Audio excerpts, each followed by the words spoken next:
My father is a painter with an otherworldly source of inspiration. Written by BloodySpghetti. My father is a painter. It's his long-time hobby. I recall him painting for as long as I can remember. His paintings are mostly desert-like landscapes. Sometimes the pieces include dark, humanoid creatures, other times they don't. In one of his paintings, probably my favorite of his, there is this massive sea of sand with various oddly shaped stone structures dotting the landscape, with this massive red half-circle taking up almost half the entire background, like a massive and beautiful sunset. He has a whole gallery set up at his place, to be honest. As a child, I recall asking him why he kept painting things in the desert, and each time he had answered, telling me it's the landscape of a place he had once been to. Being a kid mesmerized by his father's painting skills, I didn't question it too much. As of today, the story's different. I have a feeling my father is a painter whose inspiration is otherworldly. Literally otherworldly. Not as a wordplay or an exaggeration. I think my old man has been to another world, or dimension, or a universe or something. I don't even know what to call that. Or at least, he saw some otherworldly place firsthand. I was recently discharged from the military, and soon after returning to civilian life, I realized I needed a break from the stressful life in a bustling city. That's when I asked my father for the keys to our summer cottage. That's where I am now. Everything's great here. It's quiet and scenic. I go fishing, or rather napping, by the pond close to the cottage, and the best thing about this place is there's nobody here to disturb me. I really needed that break from people. I needed that alone time. This morning I opted to go for a bike ride, but when I set foot in the garage, a bunch of boxes caught my attention. Letting my attention deficit take control of me, I forgot my original mission in there and dug straight through the boxes. Most of them contained nothing important or interesting, old photo albums, unused and forgotten utensils and tools, and even some shoes. There was one box that contained something interesting, though. It was a helmet of sorts. I can't really say if it was a motorcycle helmet exactly. It looked like a weirdly painted Red Hood helmet, the comics character Red Hood, that is. It had that futuristic look with no facial features and 2 eye holes. Other than a dent for the nose, there was nothing spectacular about this helmet. Well, maybe aside from the way it was colored. Black in the back, white in the front, and red markings over the eye holes. Looking at the thing, I realized it had to be opened somehow, otherwise it's impossible to wear the thing. So I poked and prodded at it for a couple of moments before my finger hit a button where the ear should be, and a part of the backside opened up, making space for a head to fit in. It looked cool, so, me being me, I decided to wear the thing. And that's where things went weird. The moment I locked the backside of the helmet around the back of my neck, my vision became blurred, and the room spun, distorting my vision. I blinked a few times, thinking the helmet might have been a little too tight, making me dizzy, but my vision remained distorted. What the fuck? I muttered to myself as I felt a heat wave hit my body in front of me, causing me to close my eyes for a second. The moment I opened them up again, I wanted to throw up. I felt as if someone had punched me in the gut really hard. I stood there motionless, speechless, with the thoughts distorted in my head. It was as if I was submerged underwater and everything around me seemed fuzzy and sounded diluted. What I saw in front of me was breathtakingly beautiful and terrifying at the same time. Just like looking at a fire. You know it's beautiful, but you won't touch it because you know it'll hurt like a motherfucker. That's exactly how I felt when I saw that I was standing in the middle of a desert. I found myself standing in the middle of what I can only describe as an endless sea of sand dunes and geometrically impossible stones. I swear some of these stones looked as if someone had took some sort of liquid, threw it into space and petrified it immediately, forming these oddly shaped stones. At least that's what I think these structures were. I'm not even sure they were actual stones. None of it made any sense. One moment I was in my garage, and the other I'm in a desert location. Something had to be wrong. Could I be hallucinating? I ran my hand across my body, and much to my delight, everything was in place. I could even feel the sweat soaking my clothes, even though it was a rather cool morning. I wasn't supposed to be sweating. I turned around, and a blinking red light met my eyes. It was so bright I felt as if someone had shot a flare gun straight at me. The sudden luminescence was so painful I dropped to my knees, gripping my head all over. Not to mention that the head suddenly went from bad to outright unbearable. Running my hands over my helmet, I clicked the button and opened it up and pushed it off my head. The dizzying feeling returned, and I found myself back inside the cottage garage, kneeling on the floor as the helmet rolled around. With thoughts racing through my mind, was I losing my shit, or was this helmet something else? Hell, I thought this might be the result of some hallucinogenic mold inside, or whatever. Some sort of mind-bending paint, I don't even know. There was absolutely no way what I had seen was true. It couldn't be. I mean, it was freaking impossible. In my confused state, I reached for the thing again and inspected it inside and out. There had to be something about this helmet that made me see what I had seen. There was no way I just imagined all of that. I was sweaty and heaving because of that perceived heat of the desert. I got back to my feet and looked around in the boxes, hoping perhaps to find a clue what this helmet is. Amidst the frantic search, I found an older painting of my father's. That same desert landscape he always painted with a man in it. He was always painted wearing all black, all but a tricolored helmet on his head, one that looked exactly like the one next to me. That's when it hit me. Whatever this thing was, my father drew his inspiration from the things he saw in this thing. I got a little startled, thinking about my old man possibly doing drugs or inhaling chemicals, but he wasn't that kind of person. He's more of a straight guy. Eventually my curiosity overcame common sense, and I reached for the seemingly magical headdress. Placing it over my dome once again, I muttered, "Here goes nothing," as I locked the helmet around my head. Dizziness. And there I was again, in that desert world. This time, however, the scenery was slightly different. I was in what seemed to be the outskirts of a ruined city. I could make out chunks of buildings sticking out of the sand. Looking around, I realized why the first time I was blasted on my ass by a heat wave. Whatever this place was, there was a huge sun covering most of its sky. The whole place was a dead sandball, long consumed by the heat of a fiery sphere that was forcing me to find cover.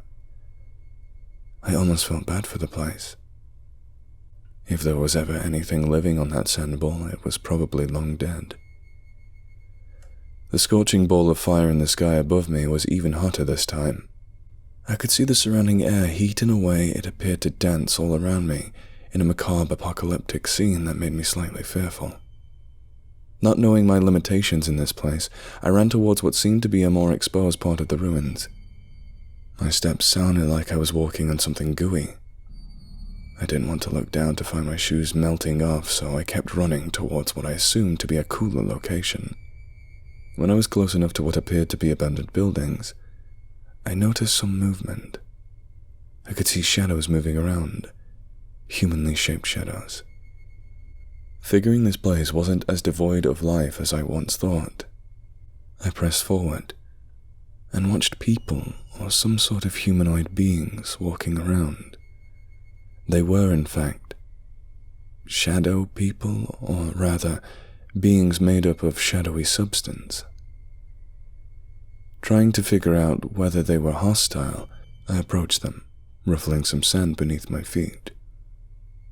They never reacted. I called out, "Hey!" No response. A A chill ran down my whole body at that moment, and I turned to my left. One of them had passed straight through me. I stood there, motionless for a moment, trying to process the whole ordeal. I couldn't make any sense of what I was experiencing. It's like a ghost had passed through me. I shuddered at the notion. I was a spectator spectre in their world. Or they were ghosts, or something. Maybe there were even visions conjured within the helmet. Something was wrong with this whole thing, and I'm not sure I wanted to know what, but I couldn't make myself take the damn thing off. It just tapped into something inside of me. It made me want to stick around for longer. I did. I walked around, looking around at the sunken buildings, swallowed by merciless desert, and these shadowy figures were walking around aimlessly. I stopped and stared at a few of them for a while. They were walking around, acting like they were conversing, and then suddenly they ran. Surprised, I followed their path. They seemed to be screaming at each other as they ran. The oddest part about what that was how slow they had moved, even though they were still running. I didn't even have to pick up my pace to follow. Eventually, one of them fell and convulsed on the ground. The others turned around to look at their fallen friend. Their body language gave out the fact that the fall of their comrades upset them. Then the rest of them fell one after the other, in a very familiar way. Their bodies twisted and turned on their way to the ground in a way akin to a human being shot. I knew this kind of thing, obviously.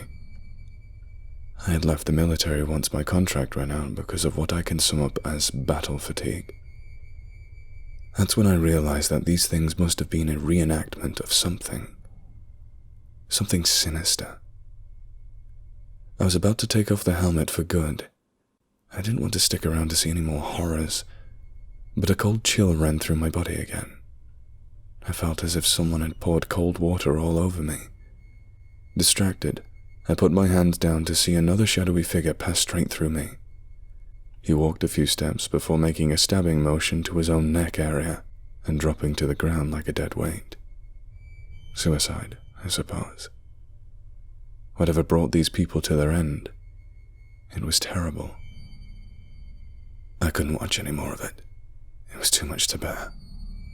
I didn't want to see that kind of crap ever again in my life. I've had enough of it. So I turned away from the fallen shadowy figure, unwilling to face his actions. I was about to take my helmet off again, but I didn't. Because I saw another dark hand make its way out of another shadowy figure. It was followed by a pitch black and featureless head, coming out with a black body to match.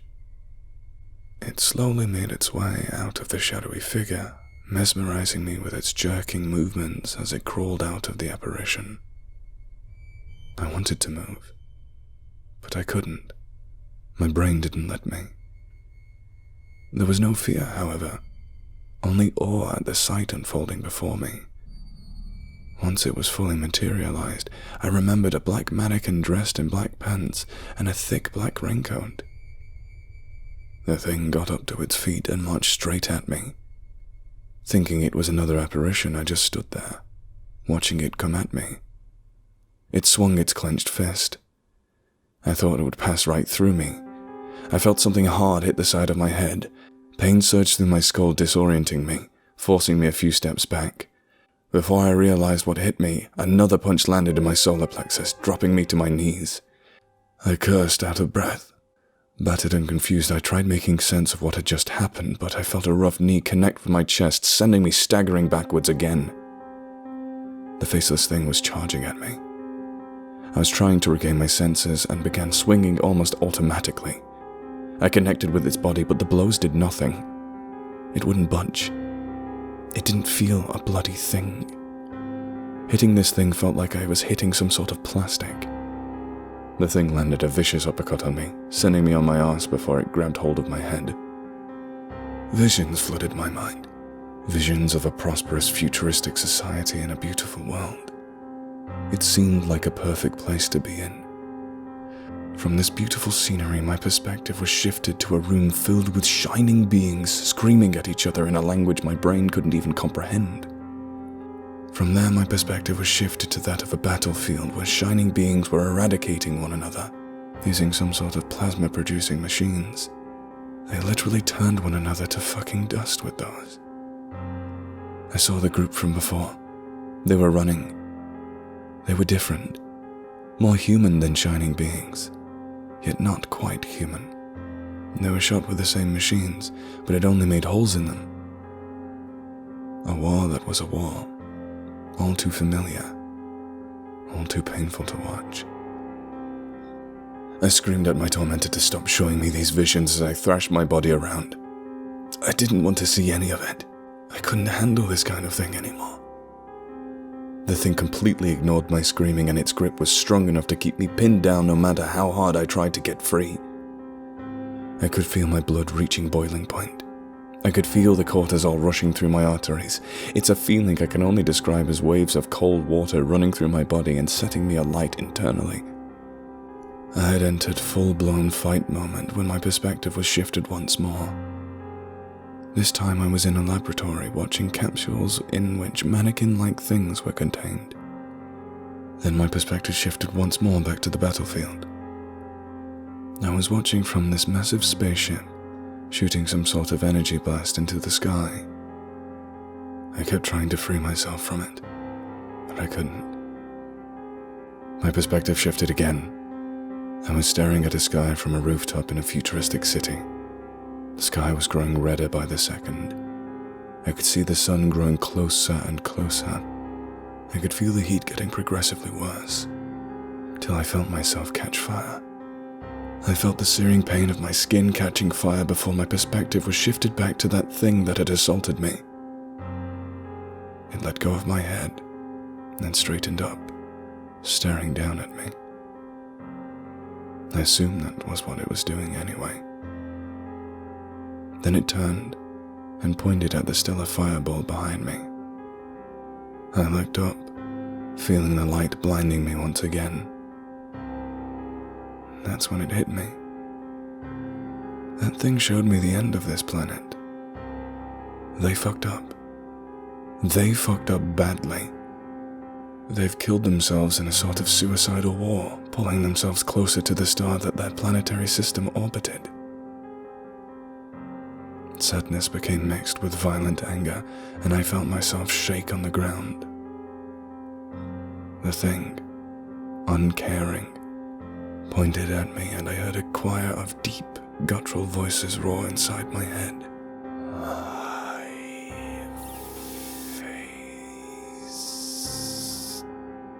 The sound made me squirm in pain. It felt as if someone had stabbed me in my eardrums. At least I think I knew what this motherfucker wanted. It wanted the helmet. It smirked under the layer of plastic and metal covering my face at the realization of a simple fact. If I take this thing off, I should be safe away from this mannequin-looking arsehole, based on my previous experience taking the helmet off. "You want? There you go," I said before clicking the button at the side of the helmet before quickly tossing it away in sheer spite. Before the desert world dissipated into nothing, I found myself lying on the floor of the garage. I saw that thing make a run for it. The helmet was a few feet away from me, and surprisingly, my body wasn't hurting anymore. Fucker will never have it as long as I have it off. That's what I hope, at least. Now I've been sitting here for the last couple of hours, worn out by my internal stress-induced emotional volcano, contemplating whether or not I should call my father to tell him that I know he's a painter with an otherworldly source of inspiration or not. I'm not even sure what should bother me more. The fact that there are living alien beings out there, the sad fact that they are eerily similar to us in their self-destructive ways, or that my dad owns a gate to their worlds.